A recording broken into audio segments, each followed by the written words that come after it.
سیدنا حسین رضی اللہ تعالی عنہ جب مکہ سے وہاں روانہ ہوئے، اصل مسئلہ کیا تھا؟ میں اختصار سے آپ کے سامنے ایک حقیقی پکچر رکھوں۔ امام ابن تیمیہ رحمۃ اللہ علیہ وہ واحد ہستی ہیں جن نے تمام روایات کو جمع کر کے استقصاء کیا ہے کہ اصل حالات اور واقعات کے تھے۔ سب سے پہلا نقطہ، رسول اللہ صلی اللہ علیہ وآلہ وسلم کے اس پیارے پھول کو عراقیوں نے خط لکھے، اور خط میں یہ کہا امیتت السنہ واحیت البدعہ، سنت ختم ہو گئی ہے، بدعات عام ہو گئی ہیں، اور جب تک آپ نہیں آتے یہ کام ٹھیک نہیں ہوگا، اور ایک صندوق بھر کے خطوں کا بھیجا۔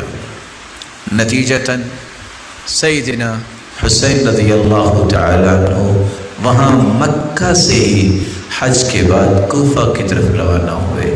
عبداللہ ابن عمر رضی اللہ تعالی عنہ کہنے لگے آپ نہ جائیے، یہ وہی ظالم ہے جنہوں نے آپ کے والد کو شہید کیا۔ عبداللہ بن عباس نے فرمایا آپ نہ جائیے۔ ابو بکر بن عبد الرحمن بن حارث بن ہشام نے فرمایا آپ نہ جائیے، یہ وہی ظالم ہے جنہوں نے آپ کے والد کو شہید کیا۔ اور حتیٰ کہ جب وہ جانے لگے تو یہ بھی کہا صحابہ نے استودعک اللہ من قتیل، ہم اس وقت بہت پریشان ہیں، ہم اللہ کی سپرد کرتے ہیں، اللہ کی امانت میں آپ کو بھیجتے ہیں۔ جب یہ جا رہے تھے فرزدق شاعر بھی ملا، اور فرزدق شاعر نے کہا کہ اگر مجھے یہ پتہ ہو کہ آپ رک جائیں گے تو میں آپ کی سواری کے سامنے لیٹ جاتا ہوں، آپ نہ جائیے، ان لوگوں پہ اعتماد نہ کیجیے۔ لیکن کچھ فیصلے اللہ کی طرف سے ہوتے ہیں۔ رسول اللہ صلی اللہ علیہ وآلہ وسلم کے پاس جبریل امین تشریف لائے، اور جبریل امین جب تشریف لائے تو ان کے ہاتھ میں خون آلود مٹی تھی۔ آپ صلی اللہ علیہ وآلہ وسلم نے پوچھا یہ کیا؟ تو آپ صلی اللہ علیہ وآلہ وسلم کو بتایا گیا کہ یہ سیدنا حسین کی شہادت کی مٹی ہے۔ تو اللہ عز و جلال کے جو فیصلے ہیں وہ نافذ ہو کے رہتے ہیں۔ نتیجتاً جب وہاں پہنچے تو اس وقت ان کو اطلاع یہ مل چکی تھی کہ ان ظالموں نے سیدنا حسین رضی اللہ تعالی عنہ کے بھائی کو شہید کر دیا ہے۔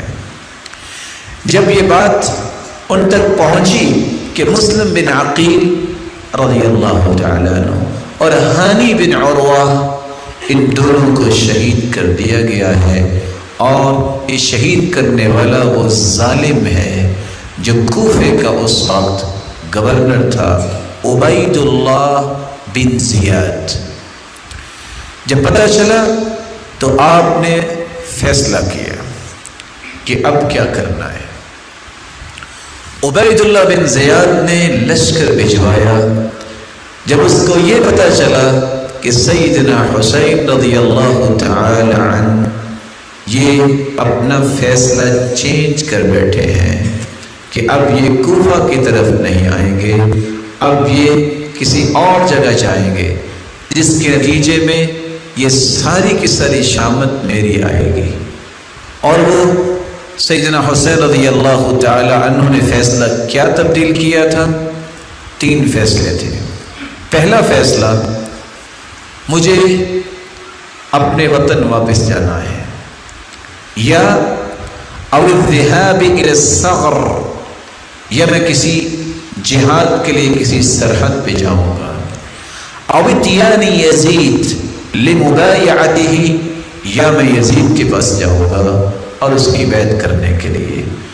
یہ وہ خطہ تھا جو عبید اللہ بن زیاد ظالم کو پسند نہیں تھا کہ اگر ایسا ہو گیا اس کا مطلب ہے کہ میری گردن سب سے پہلے اڑائی جائے گی۔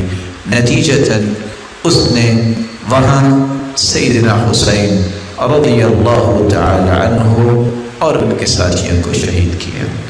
جو یہ خبر پہنچی یزید کے پاس تو سب سے پہلے انہوں نے کیا کہا؟ لعن اللہ ابن مرجانہ، اللہ لعنت کرے ابن مرجانہ پہ، یعنی عبید اللہ بن زیاد پہ، کہ جس نے یہ اتنا بڑا غلط کام کیا ہے۔